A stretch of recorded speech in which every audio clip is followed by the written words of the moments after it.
दोस्तों, आर्कियोलॉजिस्ट समय समय पर हैरान कर देने वाली खोजें करते रहते हैं। ज्यादातर आर्कियोलॉजिकल खोजें हमारे सामने इतिहास के कई गहरे राज खोल देती है, लेकिन कई डिस्कवरीज ऐसी भी होती हैं जो इन रहस्यों को और गहरा कर देती हैं। तो आज हम आपको 10 ऐसी ही मिस्टीरियस खोजों के बारे में बताएंगे। तो चलिए शुरू करते हैं आज की ये video. Number 10, the oldest throne room. हाल ही में ग्रीस में एक पुराने पैलेस के अवशेष मिले हैं। ऐसा माना जा रहा है ये यूरोप का सबसे पुराना थ्रोन रूम है। ये आइलैंड एक समय में मिनियंस का सेंटर था। मिनियंस 3000 बीसी से 1500 बीसी के समय तक काफी समृद्ध थे। अपने समय में ये लोग काफी मॉडर्न और एडवांस माने जाते थे। नॉसोस के इस पैलेस का स्ट्रक्चर ही बेहद कमाल का था। यह जगह इसलिए भी काफी विकसित थी क्योंकि न सिर्फ ये राजा का निवास स्थान था, बल्कि सभी एडमिनिस्ट्रेटिव ऑफिसेस भी यही थे और बाकी राष्ट्रीय आयोजन भी यहीं पर किए जाते थे। इस पैलेस का आर्टवर्क आज भी हजारों साल बाद भी देखा जा सकता है। इस पैलेस में सबसे ज्यादा आकर्षित करने वाला हिस्सा है थ्रोन रूम, जहाँ पर एक किंगली थ्रोन रखा हुआ था। ये थ्रोन पूरे जिप्सम का बना हुआ था और इसके ठीक सामने एक छोटी कटोरे जैसे ऑब्जेक्ट रखा हुआ था। हालांकि वैज्ञानिकों को कोई आइडिया नहीं है कि यह राजा का सिंहासन था या फिर किसी देवी देवता के लिए बनाया गया था। Number 9, biblical treasures. हाल ही में इजराइल में आर्कियोलॉजिस्ट को 2600 साल पुराना एक रहस्यमय आर्टिफैक्ट मिला। एक्सपर्ट्स का कहना है असल में ये बुल्ला है, जो कि पुराने समय का एक डॉक्यूमेंट होता था। आप इसकी तुलना किसी हार्ड क्ले सील से कर सकते हैं। आर्कियोलॉजिस्ट ने इसे ट्रांसलेट किया तो इस आर्टिफैक्ट पर लिखा हुआ था, belonging to Yakul son of Shlema son of Shavi. ऐसे सच माने तो ये सामने आता है कि बाइबल के 2 कैरेक्टर्स यहुकल और शलेमा वास्तव में थे, लेकिन ऐसा भी हो सकता है कि एक समय पर एक ही नाम के कई लोग हों। पुरातत्वविदों के पास इस बात से जुड़ा कोई पुख्ता सबूत नहीं है, इसलिए ये कह पाना मुश्किल है कि बाइबल के कुछ किरदार सचमुच थे भी या नहीं। Number 8, Italian water portal. Italy के पो वैली में कुछ ही समय पहले एक अजीब वाटर पोर्टल खोजा गया। असल में ये एक गड्ढा था जिसमें टिम्बर के टुकड़ों से लाइनिंग की गई थी। इसके लिए कई तरह की लकड़ियों का इस्तेमाल किया गया था, जिसमें ओक, एल्म और वॉलनट के पेड़ की लकड़ी शामिल थी। पहले तो आर्कियोलॉजिस्ट समझ ही नहीं पा रहे थे इसका इस्तेमाल क्यों किया जाता था। बाद में पता चला इसे पानी इकट्ठा करने के लिए किया जाता था। इसका निर्माण 1436 बीसी में किया गया था। ये गड्ढा 12 मीटर लंबा और 7 मीटर चौड़ा था, जबकि इसकी गहराई 3 मीटर के करीब होगी।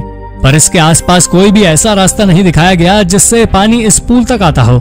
साथ ही इसके आसपास के इलाकों से आर्कियोलॉजिस्ट को कुछ पॉटरी और फिगरेंस जैसे अवशेष भी मिले हैं, जिनसे एक्सपर्ट्स ये अंदाजा लगा रहे हैं कि इस पूल को शायद किसी मैजिकल एक्टिविटी या फिर ईश्वर से कम्युनिकेट करने के लिए प्रयोग किया जाता था। नंबर 7, एंशिएंट मायन कॉप्रोलिथ्स। हाल ही में हुई एक स्टडी में माया सिविलाइजेशन के अंत से जुड़े कई राज सामने आए हैं।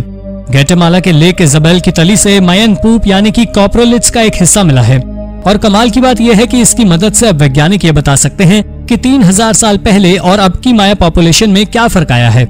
इस खोज से पहली बात तो ये सामने आई है कि पहले के एस्टिमेशन से करीब 650 साल पहले से माया लोग इजाबेल लेक के आसपास के हिस्सों में रहा करते थे। इस पूप फ्रैगमेंट से यह भी पता चला कि 1000 एडी में माया समाज के कोलैप्स होने के बावजूद कुछ माया लोग इस लेक के आसपास रहा करते थे और इससे पता चलता है कि 1600 में स्पेन के लोगों के हमले से पहले मायन समाज कभी पूरी तरह खत्म ही नहीं हुआ। Number 6, Jesus foreskin.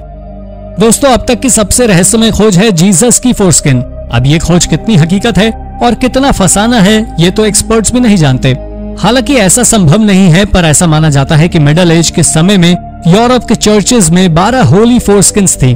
पहली होली फोरस्किन रोमन एम्परर चार्लमेग्न ने पोप लियो III को दी थी और आखिरी इटली के कलकत्ता में 1983 तक था, जिसके बाद इसे चोरी कर लिया गया। और एक्सपर्ट्स भी आज तक नहीं जानते ये सचमुच जीसस की असल स्किन थी भी या नहीं, और सचमुच इसे खोजा भी गया या ये सब सिर्फ कहानियां हैं। आपको क्या लगता है, ये सचमुच एक खोज थी या फिर सिर्फ अफवाह? अपने विचार हमें कमेंट में जरूर बताएं। Number 5, oldest European wine. वैसे तो सबसे पुरानी वाइन कब बनी ये बात सालों से वैज्ञानिकों के लिए रहस्य रही है और आज भी एक्सपर्ट्स इसका जवाब नहीं ढूंढ पाए हैं। लेकिन हाल ही में ग्रीस में एक एग्जीक्यूशन कार्य के दौरान हजारों साल पुरानी एक वाइन के ट्रेसेस मिले हैं। ये वाइन 4200 बीसी के दौरान की है, यानी लगभग 6000 साल पुरानी। वैज्ञानिकों का कहना है ये यूरोप की सबसे पुरानी वाइन थी। ये वाइन के ट्रेसेस एक साइड से टूटे हुए बर्तन पर चिपके हुए मिले हैं। जाहिर तौर पर ये लिक्विड वाइन तो नहीं है, लेकिन इस खोज से हमें इतना जरूर पता चल गया है कि यूरोप के लोग 6000 साल पहले से वाइन बनाते और पीते आ रहे हैं। हालांकि जिस साइट से ये अवशेष मिले हैं वो साइट भी पुरातत्वविदों के लिए बड़ा रहस्य बनी हुई है। पर फिलहाल हम इन लोगों के बारे में इतना जानते हैं कि उन्हें वाइन बनाना आता था। Number 4, ancient deer toe bone. हाल ही में आर्कियोलॉजिस्ट ने कुछ ऐसा खोज निकाला है जिससे ये प्रूव हो जाता है कि निएंडरथल्स हमारी सोच से कहीं ज्यादा तेज और समझदार थे। एक्सपर्ट्स ऐसा इसलिए कह रहे हैं क्योंकि उन्हें 51,000 साल पुराना एक आर्टवर्क मिला है। इसमें एक हिरण के अंगूठे की हड्डी को तराश कर एक आर्टिफैक्ट बनाया गया था। ये खोज जर्मनी की यूनिकॉर्न केव में हुई। इसके साथ निएंडरथल्स के अन्य अवशेष भी पाए गए हैं। निएंडरथल हम इंसानों के सबसे करीबी रिलेटिव हैं जो 430,000 से 40,000 साल पहले तक पृथ्वी पर पाए जाते थे। अभी तक आर्कियोलॉजिस्ट ऐसा मानते थे कि ये लोग सिर्फ औजार और हथियार ही बनाते थे, लेकिन हाल ही में सामने आया है कि ये लोग आर्ट वर्क भी बनाया करते थे। यह सचमुच अपने आप में एक अनोखी खोज है। Number 3, the Mayan golden orbs. Feathered serpent के नीचे दर्जनों में गोल्डन ऑर्ब्स देखकर पुरातत्वविद भी हैरान रह गए थे। यह मंदिर मेक्सिको के प्राचीन शहर एज़टेक में स्थित है। इस मंदिर के नीचे एक सुरंग बनी हुई थी और उसी के रहस्य को सुलझाने के लिए जब आर्कियोलॉजिस्ट ने एक रोबोट को इस टनल में भेजा तो करीब 76 मीटर की गहराई में दर्जनों गोल्डन ऑर्ब्स दिखे, जो असल में क्ले से बनी हुई कलर्ड बॉल्स थी। आर्कियोलॉजिस्ट का कहना है ऐसा कुछ इतिहास में पहले कभी नहीं खोजा गया। असल में ये मिट्टी की बनी हुई बॉल्स थी जिनमें ऊपर से सोने की परत चढ़ाई गई थी। आप इनकी तुलना हैरी पॉटर फिल्म की जायंट गोल्डन स्नेचेस से कर सकते हैं, पर वैज्ञानिक ये नहीं पता लगा पाए हैं कि ये बॉल्स क्यों इस्तेमाल की जाती थी। Number 2, mysterious ancient castle. हाल ही में एक टर्किश आर्कियोलॉजिस्ट ने एक रहस्यमय कासल खोज निकाला है। ये कासल यूराटू का है। इस जगह फर्स्ट मिलेनियम बीसी के समय कई अलग अलग कल्चर और सिविलाइजेशन एक साथ पाई जाती थी। आज के समय में यूराटू अर्मेनिया में है और टर्की और ईरान का हिस्सा है। ये कासल करीब 2800 साल पुराना है और ये एक पहाड़ी पर लगभग 2500 मीटर की ऊंचाई पर बना हुआ है। सबसे अजीब बात यह रही कि वैसे तो इस कासल को पुराने समय में बनवाया गया था, लेकिन इसे सबसे ज्यादा मिडिल एज के दौरान इस्तेमाल किया गया, उन लोगों के द्वारा जो लोग इसके बनने के सालों बाद आए थे।